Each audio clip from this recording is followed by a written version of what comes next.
गच्छध्वं संवदध्वं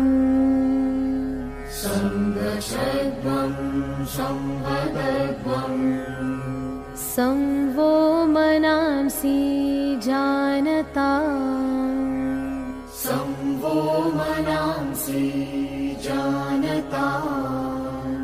देवा भागं यथा पूर्वे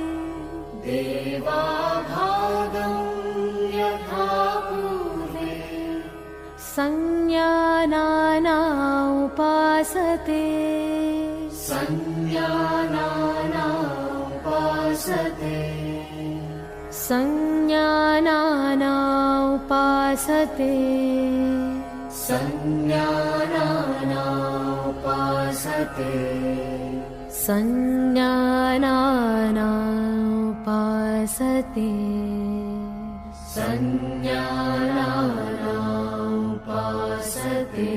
আমার স্নেহের ছাত্র ছাত্রী ও সকল শিক্ষানুরাগী ব্যক্তিদের আন্তরিক অভিনন্দন ও শুভেচ্ছা জানিয়ে আমি হান্স গাজী, অর্জুনতলা অবৈতনিক প্রাথমিক বিদ্যালয়ের ভারপ্রাপ্ত শিক্ষক, আজ 21শে জুন আন্তর্জাতিক যোগা দিবস উপলক্ষে কিছু বলছি।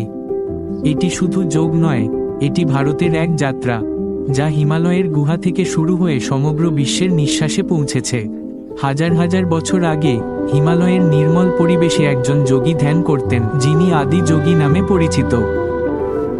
যোগের এই প্রথম গুরু ছিলেন ভগবান শিব। তিনি 7 জন ঋষিকে যোগের জ্ঞান প্রদান করেন, যারা তা বিশ্বের বিভিন্ন প্রান্তে নিয়ে যান। এই ভূমিতে শুরু হওয়া এই জ্ঞান কালক্রমে একটি বৈজ্ঞানিক, মনস্তাত্ত্বিক এবং আধ্যাত্মিক পথে পরিণত হয়। যোগ হলো শুধু শরীর নয়, মন ও আত্মার ভারসাম্য রক্ষার শিল্প। 2014 সালে ভারত জাতিসংঘকে বিশ্বব্যাপী যোগ উদযাপনের প্রস্তাব দেয় এবং 21শে জুনকে আন্তর্জাতিক যোগ দিবস হিসেবে ঘোষণা করা হয়। 2015 সাল থেকে এই দিনটি শুধু ভারতেই নয়, বিশ্বের শত শত দেশে অত্যন্ত উৎসাহের সাথে উদযাপিত হয়ে আসছে। মানুষ এখন যোগকে ব্যায়াম হিসেবে নয়, জীবনের একটি অংশ হিসেবে দেখে। এটি বিশ্বের জন্য ভারতের এক অমূল্য উপহার, শান্তি ও ভারসাম্যের একটি পথ।